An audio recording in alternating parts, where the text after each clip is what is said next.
Hello, welcome to Scented Pages. Welcome back to my channel, baby. I definitely wasn't ready, but I guess there's no time like the present to just go ahead on and start with the video. As I wanted to make a come on and have a cute little cozy moment to talk about this book that I read that was so good. It was this British thriller, and it was so good. So I made me a hot toddy, and Cheeto was in here. I made me a hot toddy with some chamomile tea.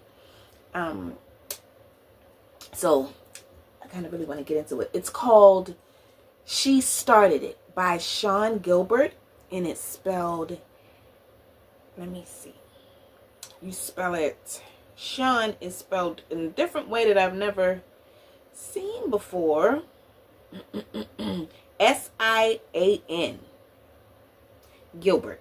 G-I-L-B-E-R-T. But first, before we get into all of that, of course, you know I gotta do the perfume. I'm doing this week, because, you know, Friday was the Galentine's Day, or if that's what you want to call it. I don't celebrate the holidays, so I, however, love pink and hearts and all things to do with love. And this perfume I've just had in my purse since Friday because it makes me feel really beautiful, and it's called Beautiful, and it's one of my favorite perfumes. I know I've talked about it before on the channel, but it smells so good. It's one of my favorite scents. I know I've said this before. It's an old 1985 scent.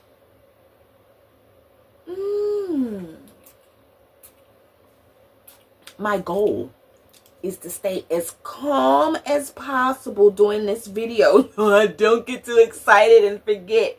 I have a nice full belly. I am full. I had some macaroni and cheese and some string beans that my sister made me, and it was so good.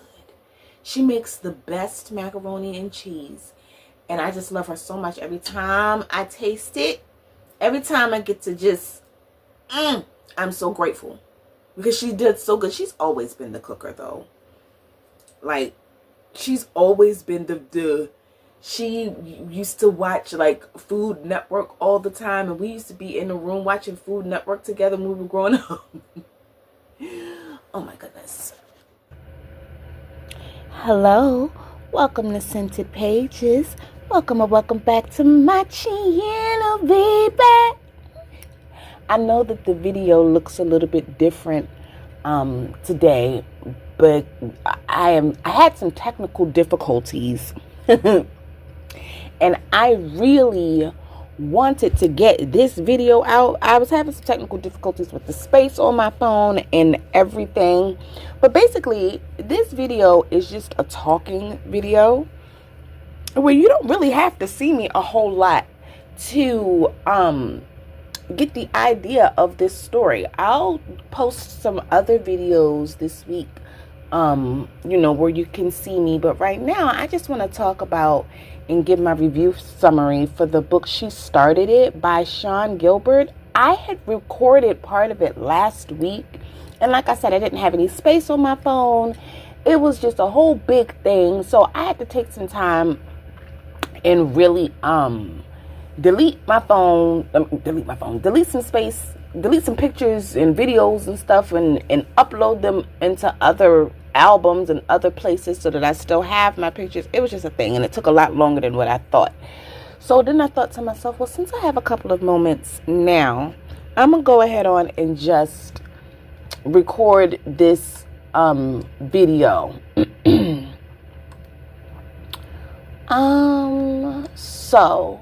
Okay. Review summary for She Started It by Sian Gilbert.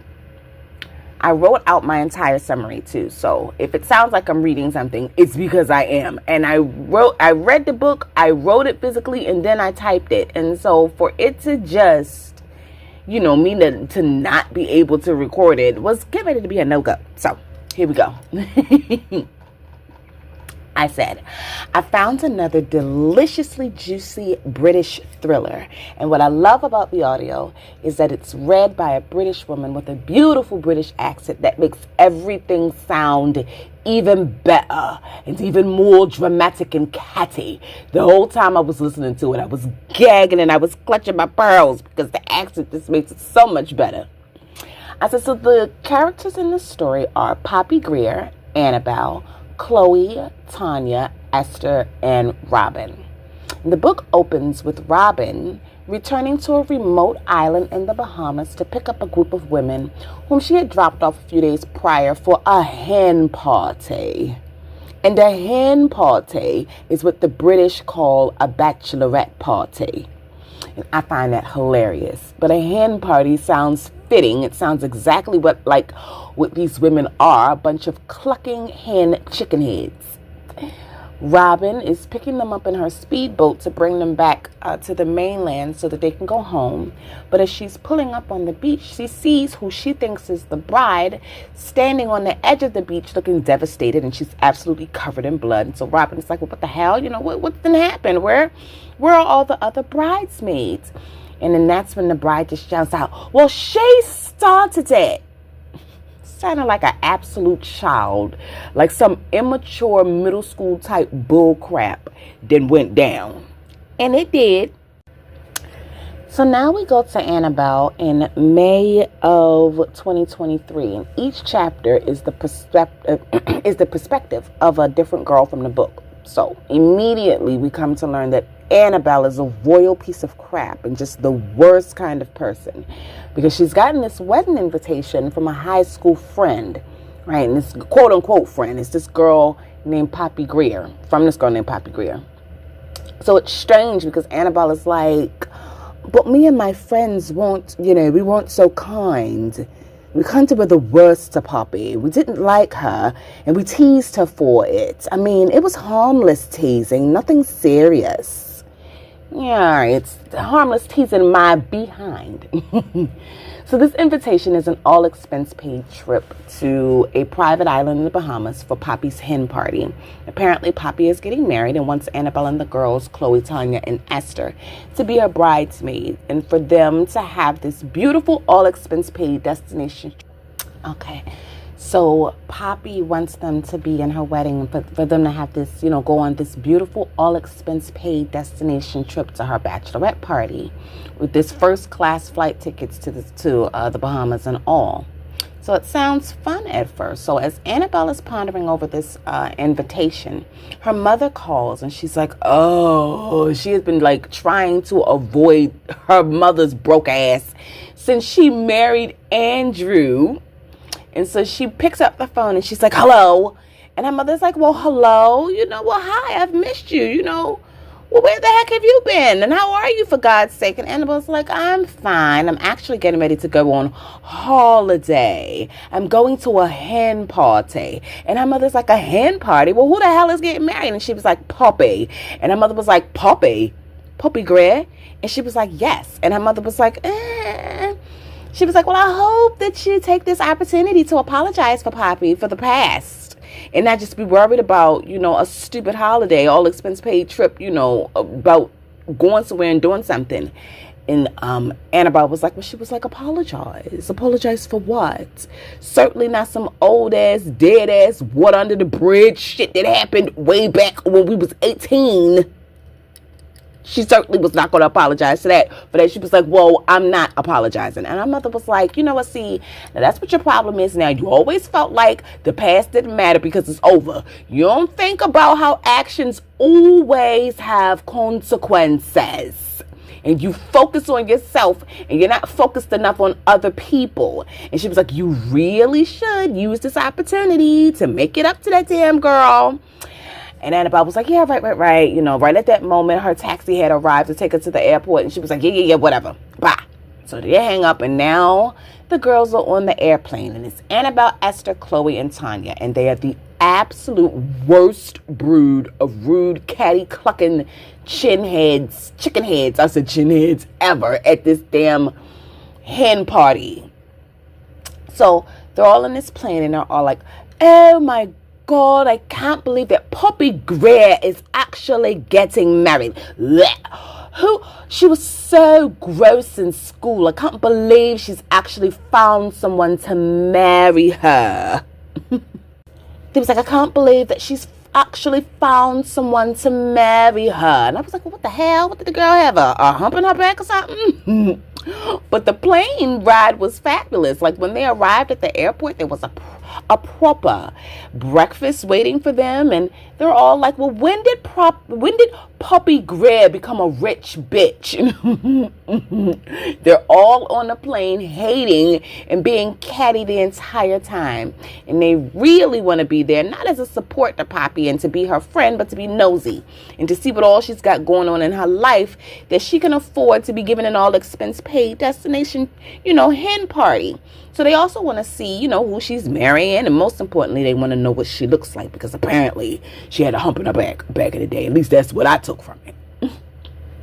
So they're all on the plane just clucking and gossiping away. And the only one of them that feels weird about all of this is Tanya. And Tanya is the only one that's worth a damn, in my opinion.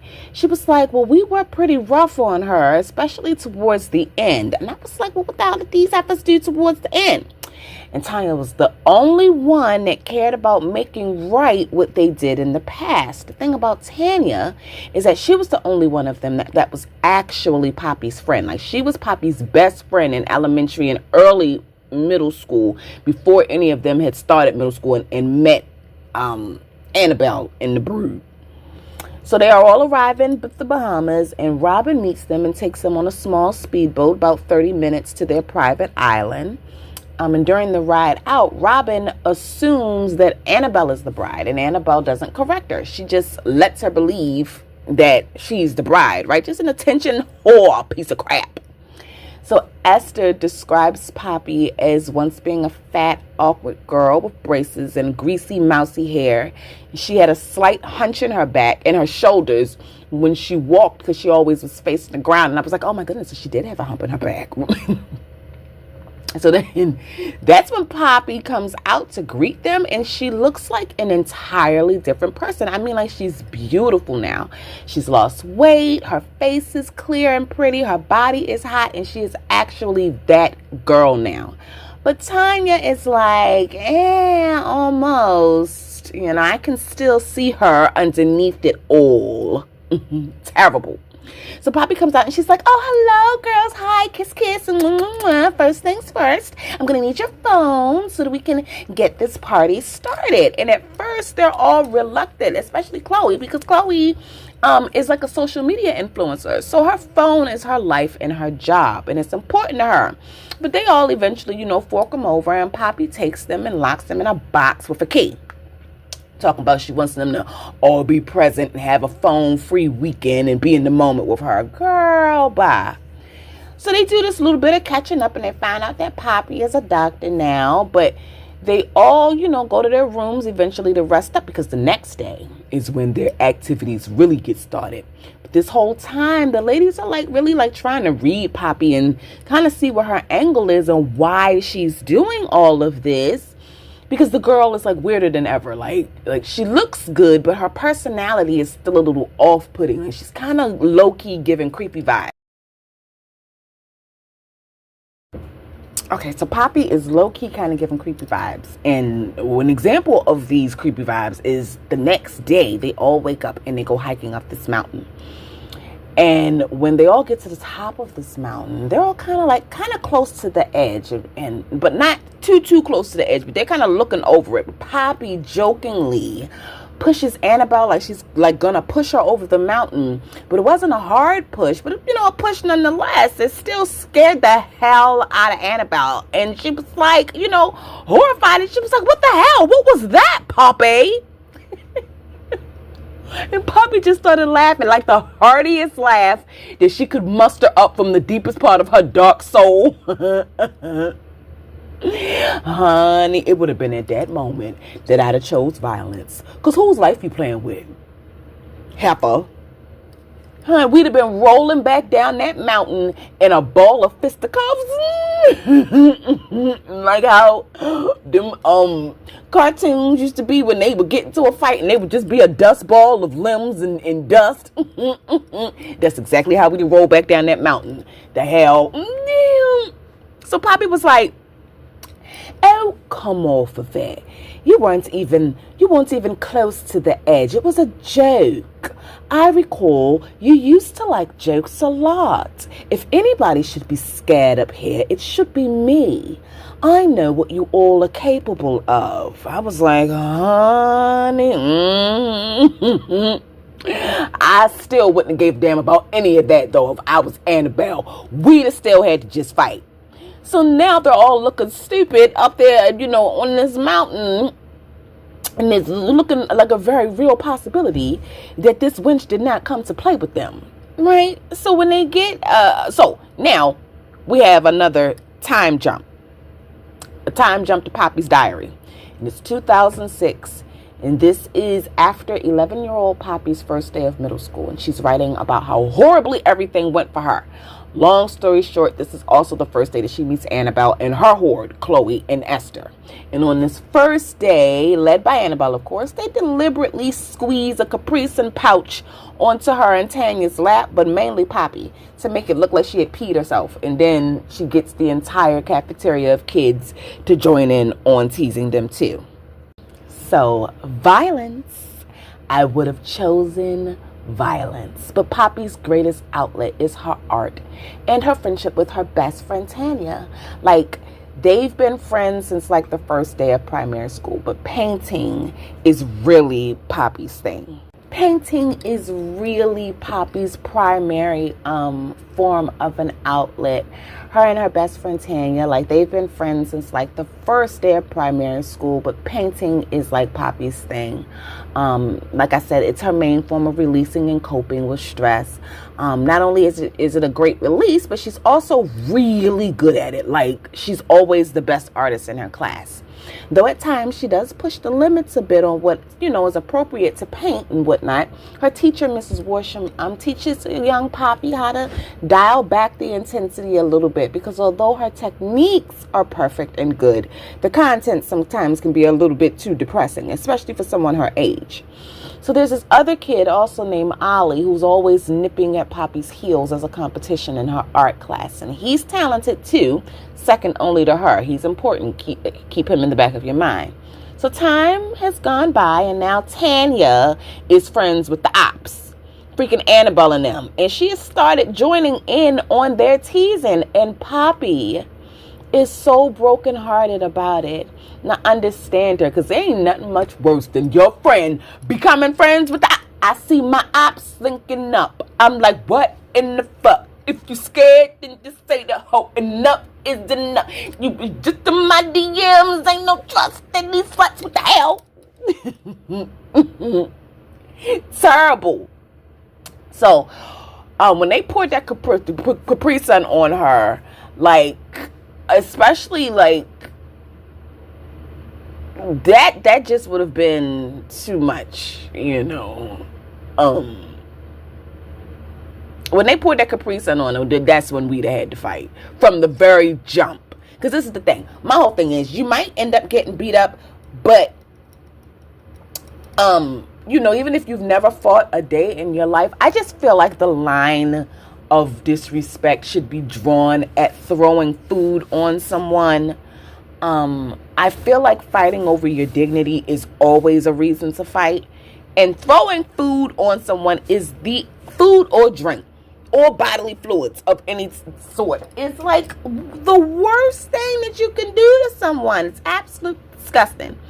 But you know what? At the same time, also, I feel like if a person absolutely can walk away, they should always choose to walk away. Because, honey, these days, the people be done buried you and your dignity 6 feet under. You talk about you fighting for your dignity and you fighting for your respect. Yeah, all right. They don't give a damn about you or your respect.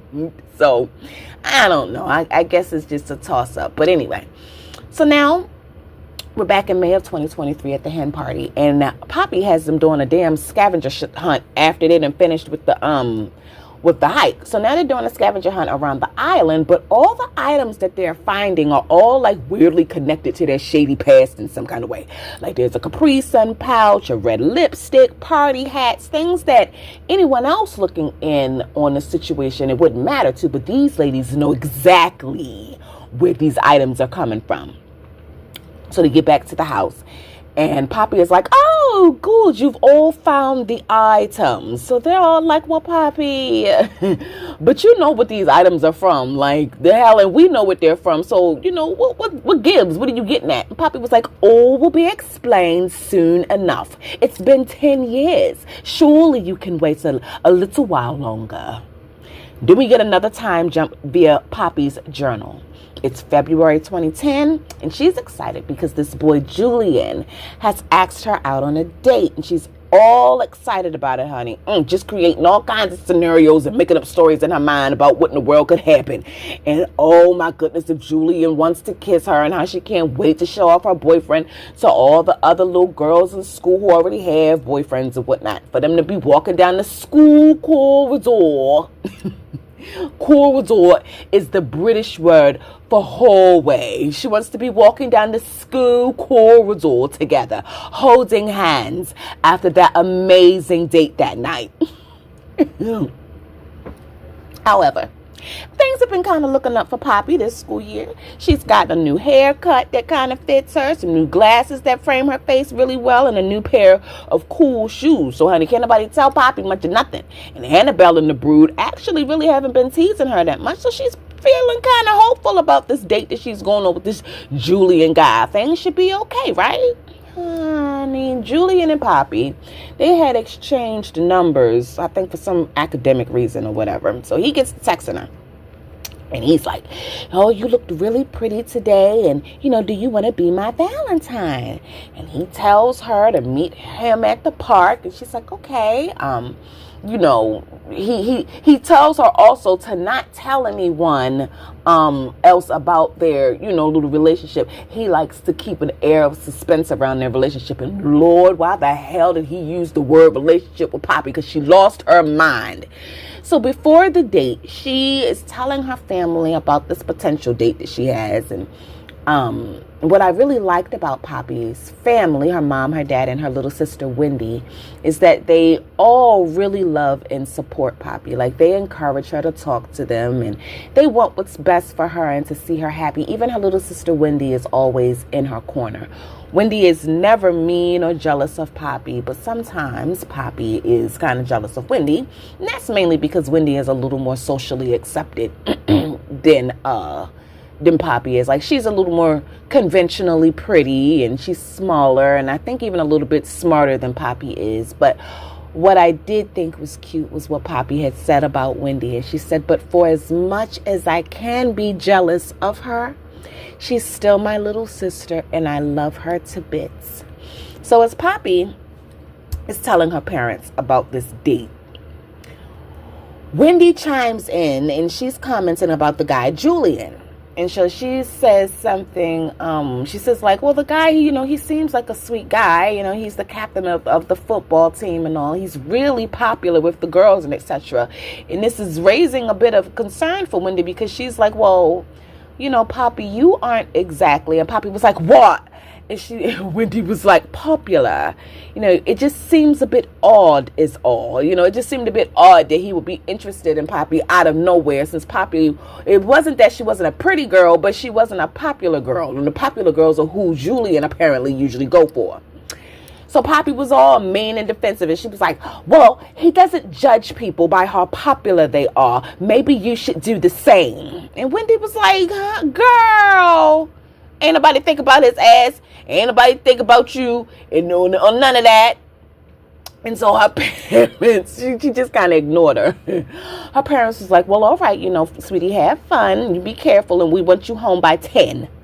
So after dinner, Wendy stops her little sister Wendy, and she was like, you know, you're going to be okay, right? She goes, like, you aren't going to do anything stupid, are you? And Poppy said, I'm capable of taking care of myself. And Wendy was like, no, I'm serious. She was like, don't do anything that you don't want to do just because he does. And Poppy was like, I'm the big sister here. I'm going to be fine. So Poppy goes on to explain that she understands her sister's, concerns because, they go to the same school, and she sees a lot of the bullying that Poppy endures. So Poppy arrives at the meeting spot. Poppy understands her sister's concerns. So anyway, Poppy arrives at the meeting spot at the park where Julian is supposed to meet her at. But when she does, no one is there. The only thing that's there is a small box with a note attached to it saying, "Wear this tonight to make yourself even more gorgeous. I'm taking you to a nice restaurant tonight with my savings." Mind you, it's a lipstick. It's a little stick of lipstick, a little tube of lipstick. And it's the ugliest shade of bright red. And it's so clownish looking on Poppy. Like, it's not for Poppy at all. She's also never worn or applied makeup before in her life. So this is about to be disastrous. She goes into this dimly lit public bathroom and tries to apply this ghastly shade of red lipstick, and it's terrible. I don't know what in the world she thought she was going to be able to do in this horribly lit park bathroom. And honey, it's bad.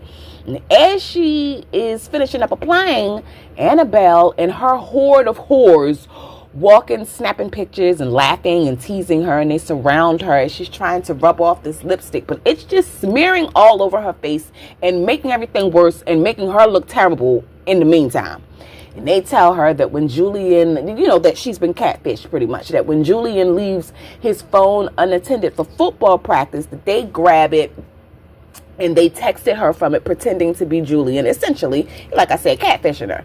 So she runs away home, and she's just having a breakdown. And this is where I was like, where's the violence? There are not enough bitches getting the British accent slapped out of their mouths for me. They'd have been sounding regular. They'd have been sounding just like me by the time Poppy should have been done with them. She should have been slapping the British out of their mouths. So when she gets home, she tells her family what happened. And Wendy is pissed. And she's like, "I'm sorry. I'm going to kill him in school. Just you wait." Right? She's like, I'm pissed. She was pissed. She's like, "I'm going to kill him. I'm going to kill him. I'm going to kill him." So Poppy, she just was really, really sad. She appreciated the moment or whatever, but she just wanted to be alone to cry.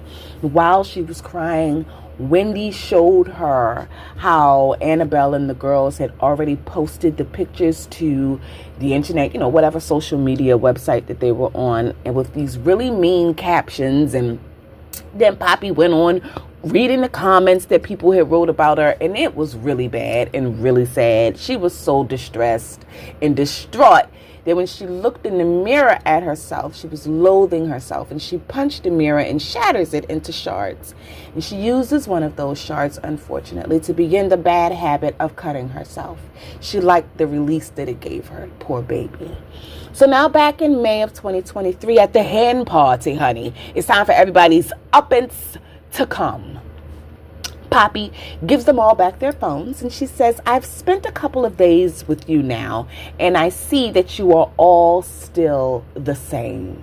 Still just petty, selfish material, just as materialistic as ever. And Annabelle, do you remember when you told me that I would end up sad and alone, and when I died, no one would mourn me at my funeral apart from my mom, dad, and my sister?" And Annabelle was like, "But it was a joke." Like, she's still not taking responsibility, for her actions, like her mother has said, dismissing stuff, just same as her mom has said. And what Poppy does to Annabelle, she ticks them all off. Every last one of them has their own comeuppance. So first, what she does to Annabelle is that she reveals that Annabelle's husband, Andrew, is cheating, honey. Not just cheating with some random woman, but with Chloe. He's cheating with Chloe, and she put that on Facebook or whatever social media they have. So Poppy's plan was to seduce and sleep with Andrew herself until she looked and was spying and saw that he was already cheating with a bunch of girls. And who else does she catch him with but Chloe's snake ass? And Annabelle doesn't particularly, care that Andrew is cheating all that much. You know, she's like, well, he's a typical man. Why do I care? But she does care that he's sleeping with Chloe, snake ass. So Poppy used Annabelle's phone to post all of this, all of her personal business about her cheating husband and whatnot, and all these pictures to her Facebook, titled in a album, My Darling Husband. So now all her friends and her family know about her personal business. Next, it's Chloe's turn. To get Chloe back, Poppy had secretly recorded her saying some really mean, like, homophobic remark when she was when Poppy had informed them all that the person that she was set to marry was a woman.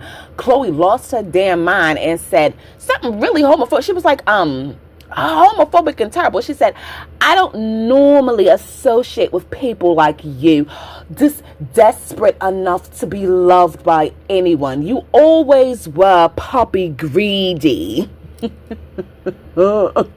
So Poppy had secretly recorded this little snarky remark and posted it on Chloe's Instagram for all of her followers to see.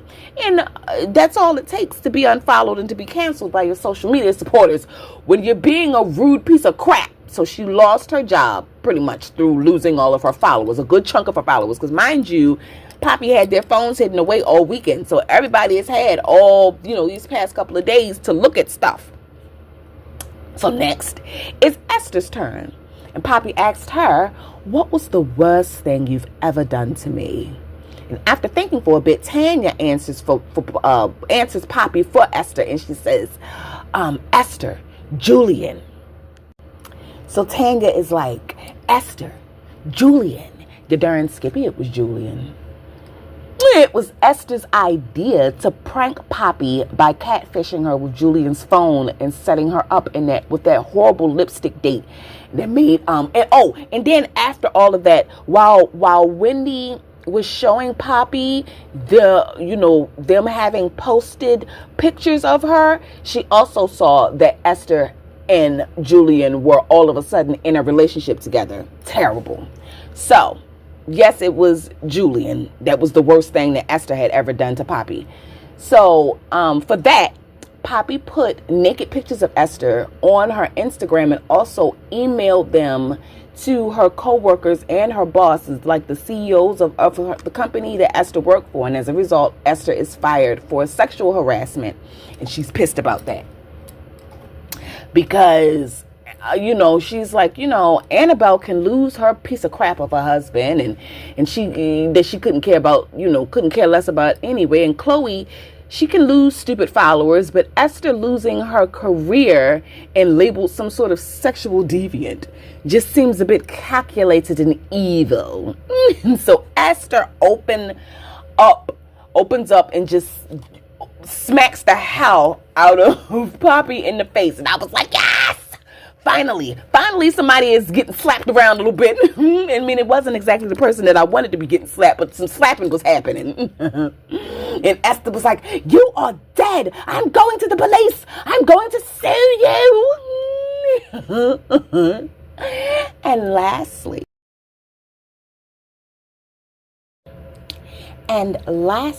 but certainly not least, Poppy exposes Tanya for being a drug addict for the past 2 years.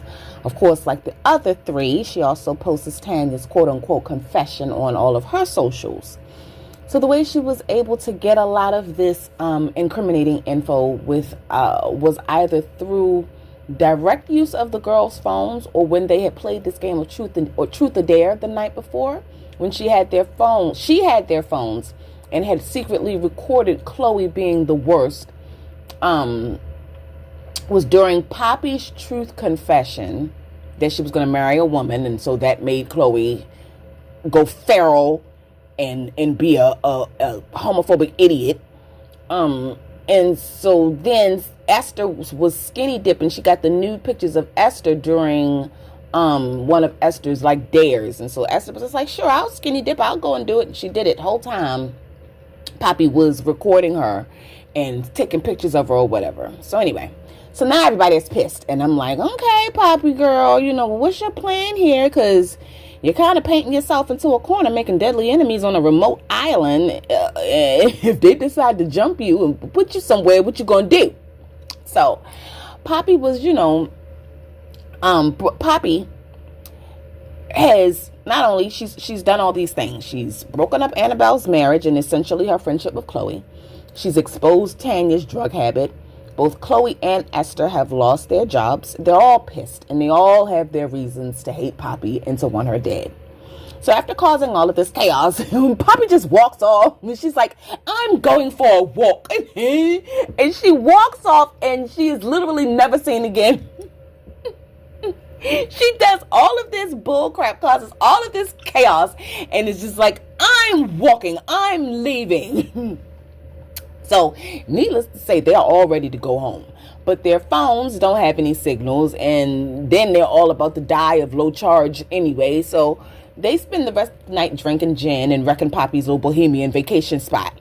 Saying stuff like, fuck Poppy, and she's dead, and I'm going to kill her, and not if I kill her first, and all this stuff. So, Esther wakes up the next morning with the word, like the B word, and slut written all on her skin.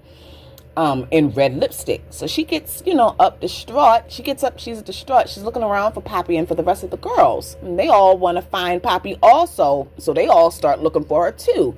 But the only thing that they find is blood. And it's like all on her door frame, and it's seeping out of her room onto the carpet from under her door. So they finally get the door open, only to find that the room is in complete disorder, complete disarray, and there's blood everywhere. The bed and the rest of the room is empty, but there's so much blood that they all just assume that Poppy is dead. No body, no evidence, no proof of anything, just blood. So they all commence to split up and search this island for Poppy, because although they're ultimately happy that Poppy is dead, they're all still wondering what in the world happened to the girl. Where's her body, or who is responsible for this? Eventually, Esther finds one of Poppy's shirts bloodied and close to the beach water. And that's when I started giving her the side eye. I started giving Esther the side eye. Time jump again in Poppy's journal, her diary entry from the past, and we learn that she is applying to Slade University, this really fancy fine art school in London. But first she has to do this art exam to be accepted. And at this point, Poppy's art has evolved a little bit. It's a little bit sadder now. Well, no, I can't even say a little bit sadder. It's a lot sadder.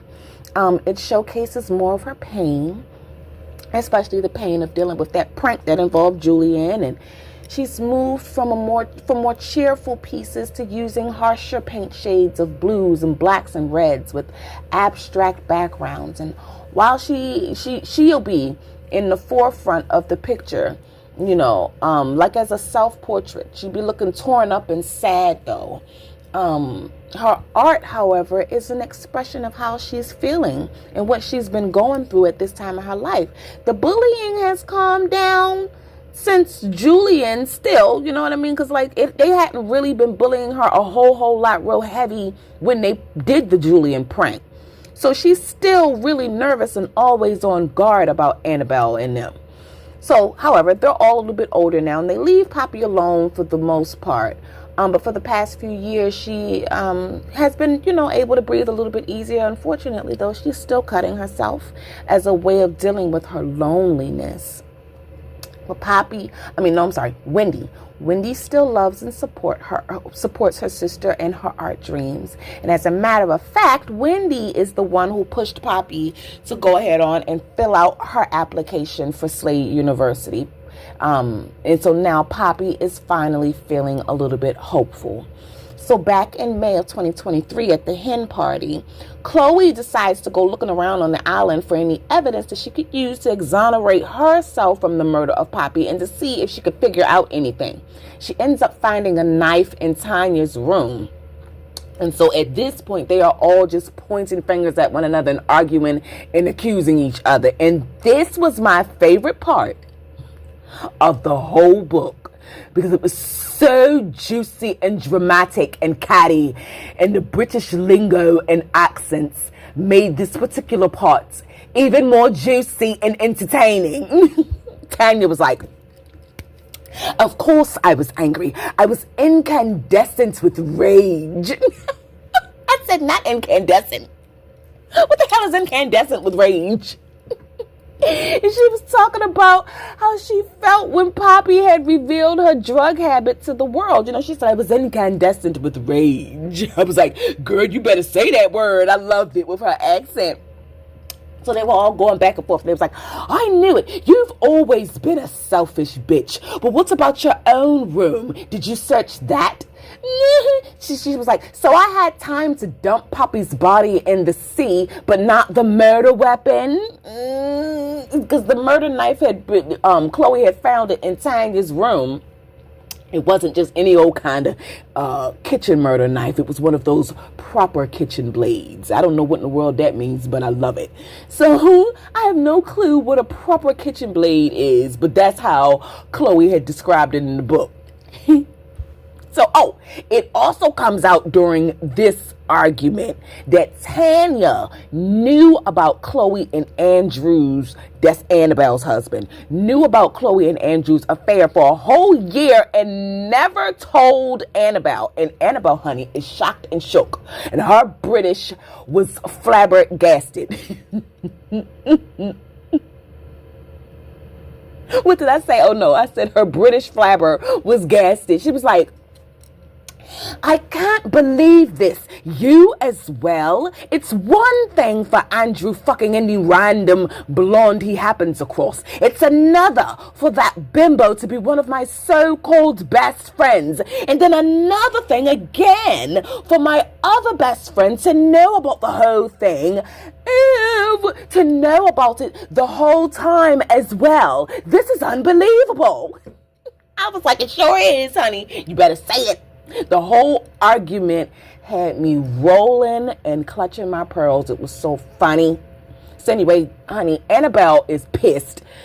She walks away. Of course, somebody always storming off. And so now I'm really giving Esther the side eye because she had like this weird dream in which she kills Poppy, but she wakes up in a panic from it, trying to figure out what the dream is all about. She was like, was it a dream? Was it a nightmare? A memory? Like, she kind of don't know. And I was like, So she, Esther, she gets up from her dream. She's walking around trying to find all the other girls, and she's wondering if anybody has seen Annabelle after her little storm off. So Esther is wondering if anybody has found Annabelle after Annabelle stormed off. As she's leaving her hut, she can see Chloe like in the distance sunbathing, right? All right, cool. So she goes back to looking for Tanya and Annabelle. So she's checking to see if Tanya or Annabelle is in, their room. She opens up Tanya's door, and there Tanya is gone, good and dead. I was like, child, she was the only one I was rooting for. She was the only one that even remotely seemed redeemable. I said, she was the only one that wanted to apologize and make it right with Poppy. And it seemed like she could have if she had, just gotten off of drugs and gotten her life back together. She seemed to be the only one that was redeemable if she would have gotten her life back on track. So, says now we've got Poppy and Tanya dead, and still alive are Chloe, Esther, and Annabelle. So, they're all kind of mulling over the possible culprit and reasons for not only Poppy's death, but now Tanya's death. And they're all finally beginning to come to the conclusion that maybe coming to this trip wasn't such a good idea. Why in the world would Poppy have good intentions for them when they were all so mean to her and made her life miserable, but all they cared about was the chance to be nosy and experience the opportunity of a lifetime on this luxury private island, all expense paid first class flight trip.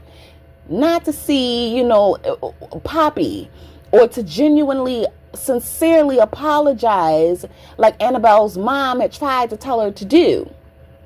Tanya was the only one going on the trip that had decent intentions. And look where that got her, honey. Murdered up and murdered out. So a storm comes, of course, because what even is a private island murder mystery without a horrific storm to knock out all the power and make it even more difficult to survive? Long story short, now Chloe's dead. And they all went to find the circuit breaker box, and she winds up dead. Yeah, that's what happens. They all go to find the circuit breaker box, and they all separate. I don't know why in the world they keep separating. And so her body pops up on the beach. And now still alive are only Annabelle and Esther. The last two. We have our time jump back into Poppy's journal again. So she has gone to prom, and she looked really pretty at prom, and all the guys are giving her attention, including Annabelle's boyfriend. And they all danced and drank together. Esther even invited Poppy to her house for the after party, and they surprisingly made her feel good and accepted. And she had a good time for once. She even was accepted into Slade University. The only thing is that she has to pass this A-level exam with a final art project, like a final big to-do art project, a big ta-da art project that she has to do. So she's in there, but she has to do this final thing, okay? Okay, so back on Hen Island in May of 2023, Annabelle and Esther can't find Chloe, and so they're looking everywhere for her. And eventually they come upon, of course, her dead body washed up on the beach. And after inspecting her, they see that she was struck over the head, meaning there's been another homicide. But there's only the two of them left on the island, so each one has reason to believe that the other person is the murderer. So Esther pulls out her knife first, and I was like, I knew it. I always knew she was the crazy one. Because, like, okay, don't get me wrong. They're all crazy. But, like, Esther was, like, a different type of crazy. Like, she had her own different type of very creepy streak to her that made me side-eye her. I was like, eh. But anyway, so Esther says that Annabelle is just spiraling because she can't deal with her life being effed up, despite her trying to pretend to everyone around her that it isn't. And then Annabelle says, "You've always resented me, haven't you, Esther? You're the smart one, the one from a well-off family, but no one really liked you for you. They only ever gave you the time of day because I was your friend." I was like, ooh, these heifers are terrible to one another. They are terrible friends. So they started fighting. And Annabelle kills Esther, which I was happy about because I seriously thought that either Poppy, Esther, or Robin was the murderer. But baby, that's when Poppy comes out. And I was like, I knew it. She was like, you know, she was giving a round of applause to Annabelle. And Annabelle was like, you can't be here. You're dead. And I'm like, well, why is it so hard to believe that Poppy is really alive and not really dead when you never saw a body? Like, I'd have knew the whole time that it was her ass. I'd have been like, I knew it was you, heifer. You might have had all these other chicken heads, hen heads in here food, but not for me. Not me. Not for 1 second. So Annabelle was like, my God, I thought she was the murderer, talking about Esther. And Poppy says, and she thought the same about you. And then it finally dawns on Annabelle that Poppy is the one that's been killing them all this whole time. It took you long enough to come to that conclusion, dummy. So Poppy confesses that there's no fiance or wedding to be had, that she had to say something just to get them all there on the island, and a hen party seemed like the perfect excuse. So Poppy had been watching them all for a very long time and investigating their lives, and they were all easy to track. Let me see. They were all easy to track because of, you know, their social media. They were always Yeah, they were easy to track because of their social media. And she was just trying to give them all a chance to see if any of them had changed at all over the years, to see if they were living, any of them were living good lives or helping people, and they weren't. Like, they were still all terrible pieces of crap, and none of them had even made any real friends. And that says a lot about who a person is, about their character. They were all pieces of crap. So, they had all accepted her invitation, like I said before, yet none of them had apologized. So Annabelle is like, but it wasn't that bad. Like, are you serious? Kids bully kids all the time. That's not a reason to kill people. And Poppy was like, you know what? You're right. Perhaps the initial bullying wasn't so bad, like the elementary school and middle school bullying. I could have maybe forgiven that. But then you had to go and really outdo yourselves. And I was like, well, what in the world did they go and outdo themselves? How they go and outdo themselves? Poppy was like, baby, let's take it back.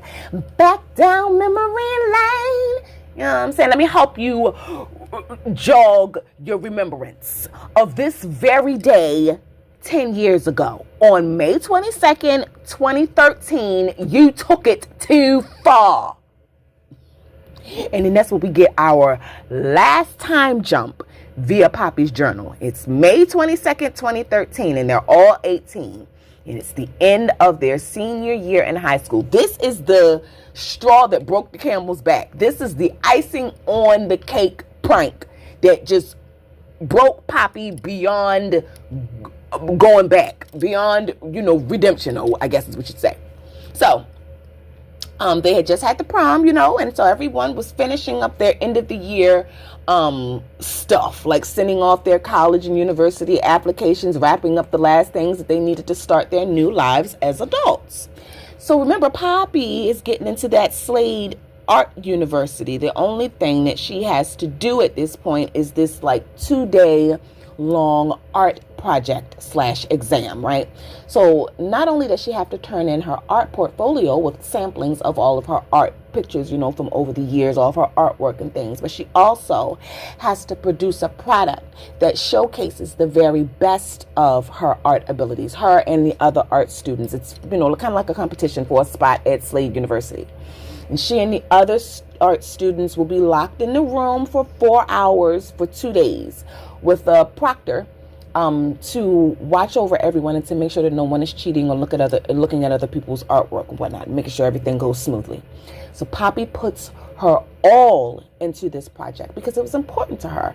And it will be what determines if she makes it into Slade or not. So she pours her soul into it, and it's beautiful. She does a beautiful but painful surrealist self-portrait inspired by artists like Frida Cole, I think that's how you pronounce it. I learned about her a while ago. I'm forgetting how to pronounce her last name, but Frida, Kahlo. I think it's Cahole. So, it's even better because her picture stays on theme with all of her artwork, which has been, of course, isolation and the human body. And she wanted to create something that was edgy and controversial while still staying within the accepted rules. And that's what I liked about Poppy, is that she was a girl that liked to push the limits on stuff without going overboard. Like, she liked to push the limits to give people something to think about with her art. So, I said, so she wanted to create something edgy and controversial while still staying within the accepted rules. And I like people like that who want to create art that pushes the limits and makes people think. It's not just pretty, but it also has meaning behind it. And that the meaning may or may not be so pretty. But I like how Sian, the author of this book, describes Poppy's painting process as she's making this self-portrait, and it sounded like it was really beautiful when she got done, and I like that she worked really hard on it and put her all into it. So at the end of the exam day, Poppy felt that she had nailed it. She really, she was really proud of what she had done. So after the art exam, Poppy and all the other art students are leaving out of the exam room. As they're leaving out of the exam room, she runs into Annabelle and her horde of hating whores. And Chloe asks her, she's like, well, how was the art exam, Poppy? Was it good? And Annabelle was like, oh, I'm glad, the exam went well for you.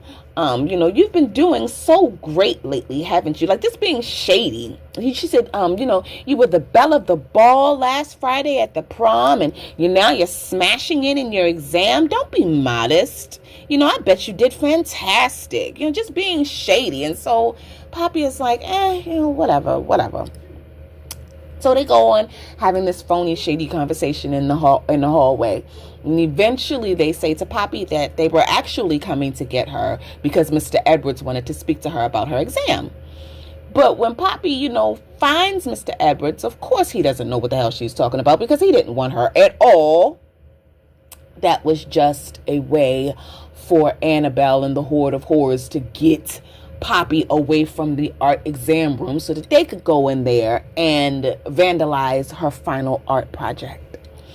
So as the day goes on, Poppy is eventually pulled from class and confronted by Mrs. Worsham about her project. And it is in a completely unfit state. Like, the art proctors think that Poppy has purposely done this horrific, debased self-portrait, just being, quote unquote, regular edgy Poppy, like how she's always been. And so, they've always kind of had to tell her to pull it back from some of the depressing stuff, but this particular project is just a bit ridiculous. Like, she really went over the top with the offensive nature of it, right? And, they take it as, inconsiderate and just downright offensive. And Poppy is like, well, what the hell? It can't be that bad. Like, I didn't take it that far. Until Mrs. Worsham opens the door and Poppy sees her exam. And it is completely ruined and vandalized. There were popped birthday balloons tacked to it. It was sticky with Capri Sun juice and bits of rotted chicken skin thrown on it. Pieces of mirror shards stabbed through it, representing how, what she does with herself, cutting herself. It's smeared even with dog poop. Like, it's terrible.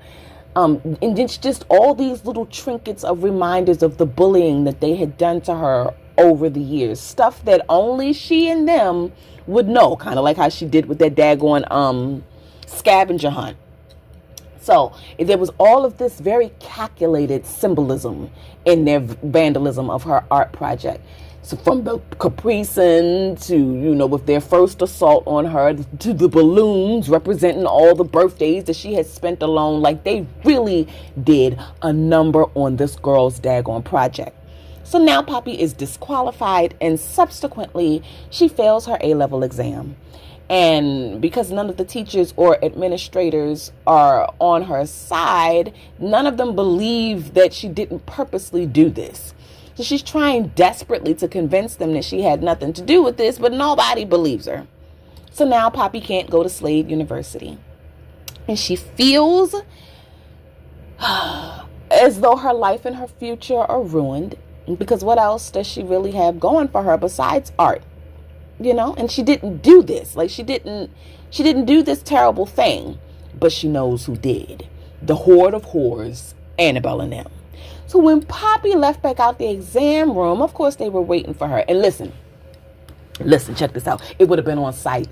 Soon as I'd have saw them, let me stop.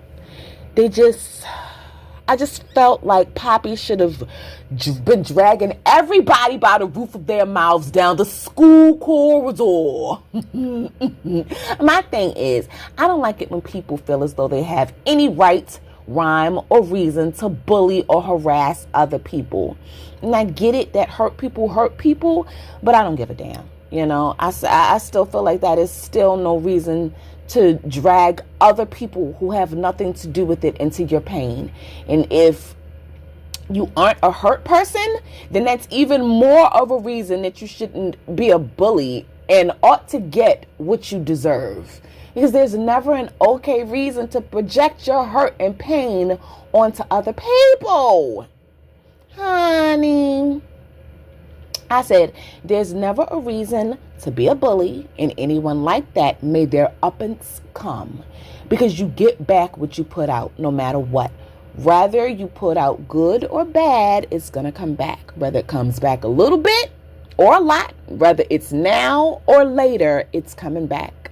And I said, the only thing that I ever remember that Lil Wayne has ever said in any of his songs that I like is karma is a bitch. Just make sure that bitch is beautiful. Just make sure she's beautiful, because no matter what, that bitch is going to come back. I just don't understand what's so hard about leaving people alone, especially if you already don't like the person. Like, if you don't like her, just leave them alone. So anyway, Poppy was like, well, why would you do that? I thought we were becoming friends. Like, we danced and had fun at the prom together. And she goes on to say that, you know, she was disqualified and she failed at her A level and she's not going to be able to get into university. So Annabelle was like, oh, boo-hoo. Did you think that it was going to be a fresh start for you? A place where no one would know about poor little Poppy Greedy?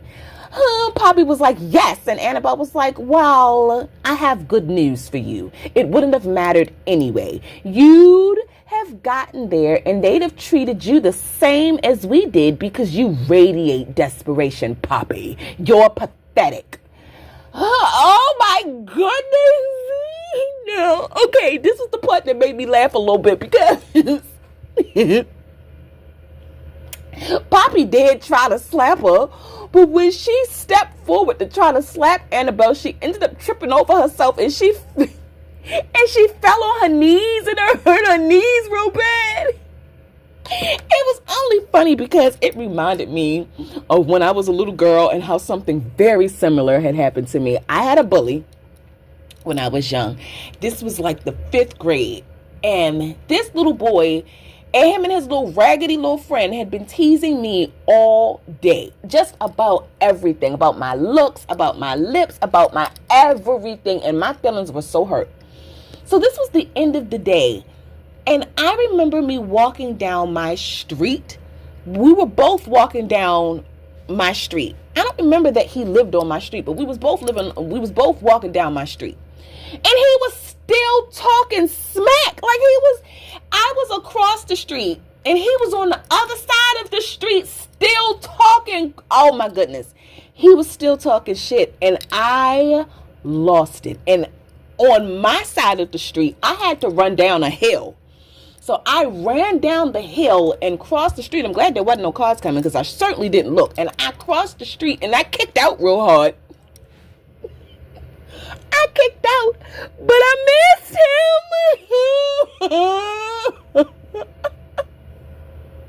I missed.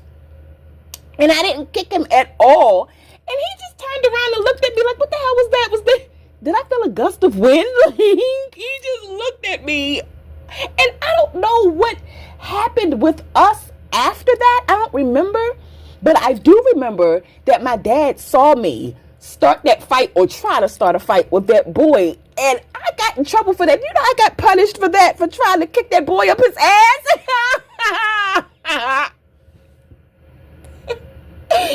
But he shouldn't have been messing with me. Fuck him. So that's why that was funny, because it just so reminded me of that. You know, you get pushed to your limit. It didn't take me years and years and years, though. It took me one day to get fed up with that crap. But, however, I don't remember what happened with the rest of the day, but I do know that I don't remember having problems out of that kid for all of year. I had trouble out of, you know, maybe someone else later on, but I don't remember having problems out of him anymore after that. So anyway. So Poppy had fell on her knees and she hurt her knees, and then that's when Annabelle grabbed her face real hard. She was like, did you just try to freaking hit me? She was like, don't you ever touch me again, and shoved her face real hard. I felt so bad for poor little Poppy.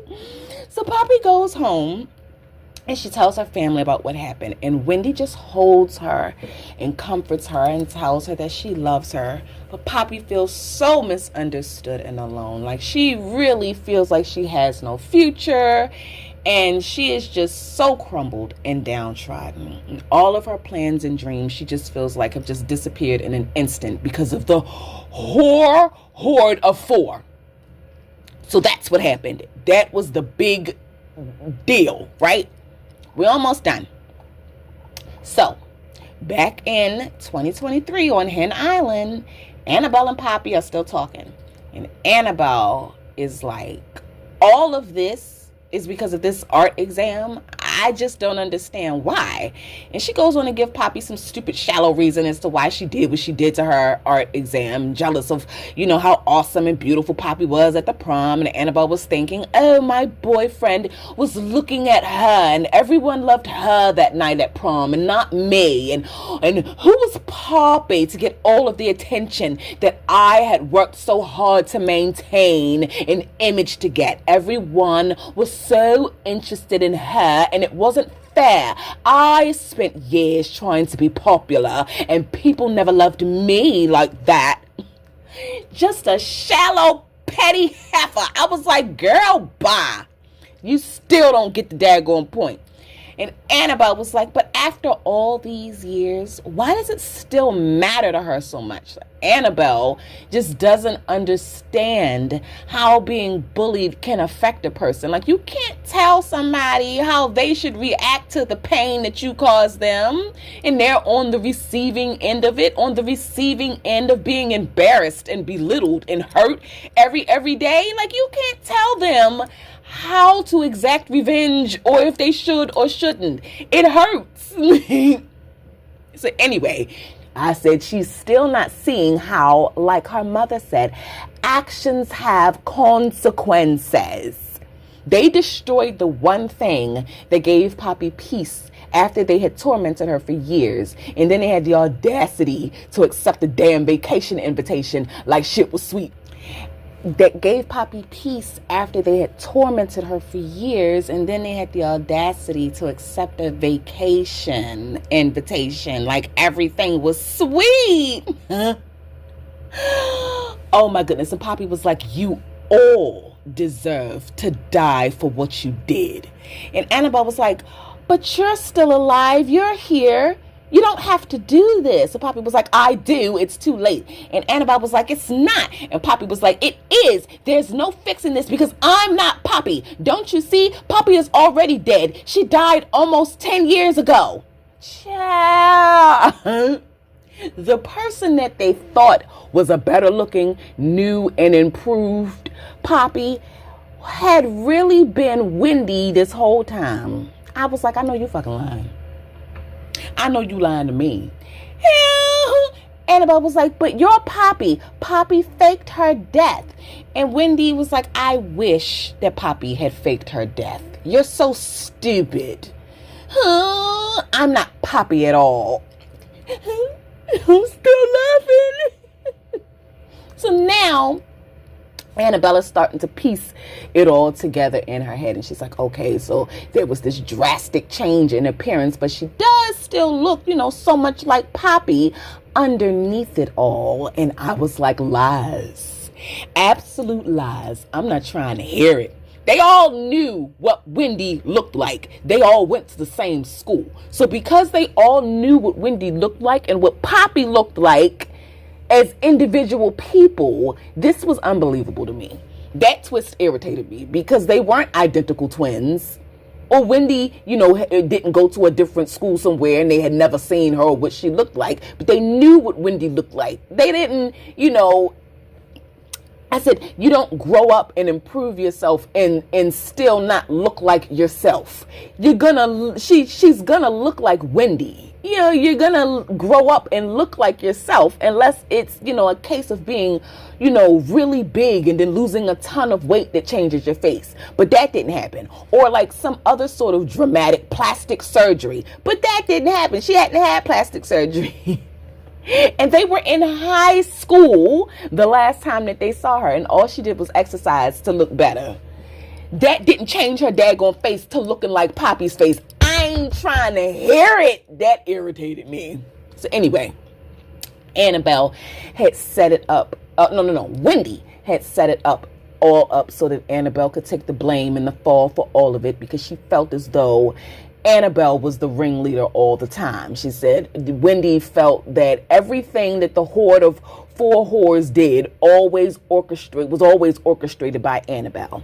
And so because of that, she has to be the one to suffer for all of this in jail. Wendy escapes on a motorboat to go that she had stowed away. She goes and immediately goes to kill Ollie, because remember, I told you to keep him in mind. Ollie was the one who had unlocked the door and let them into the exam room for them to do the damage on Poppy's painting. So he had a major hand in it too. She's on her way to exact her revenge on his ass too. I love it. So she said, so Wendy escaped on a motorboat that she had stowed away, and she had charged the whole trip on one of Annabelle's stolen ATM cards, so it could look like only Annabelle and her girls were on the island for her hen party. So when Robin arrives, to pick everyone up, and Annabelle will be there all alone with everyone dead around her, which is exactly what happened, because as we remember from the beginning of the book, when Robin arrived, Annabelle runs up to her hollering, "She started it!" Sounding like an idiot. So now we know what the hell was actually started and finished and why. And that's the end. Now, I said the only 2 things that irritated me was that it was Wendy all along.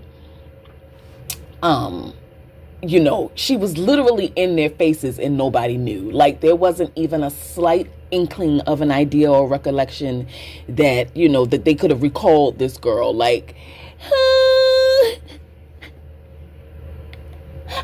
I kind of wish that they could have been like maybe the author would have had Wendy looking familiar, like where maybe they were just like, where do I, she doesn't quite look like Poppy, but where do I know this girl from? I wish that she would have had maybe one person trying to accurately recall Wendy, because I don't care what nobody says. They seen Wendy in the school corridor.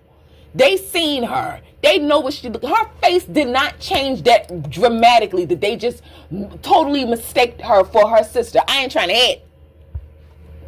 And also, I also didn't like that no one, not even Annabelle's mom, knew of Poppy's suicide. Like, her parents had kept it a secret, and she wasn't, a very popular girl, so nobody checked up on her.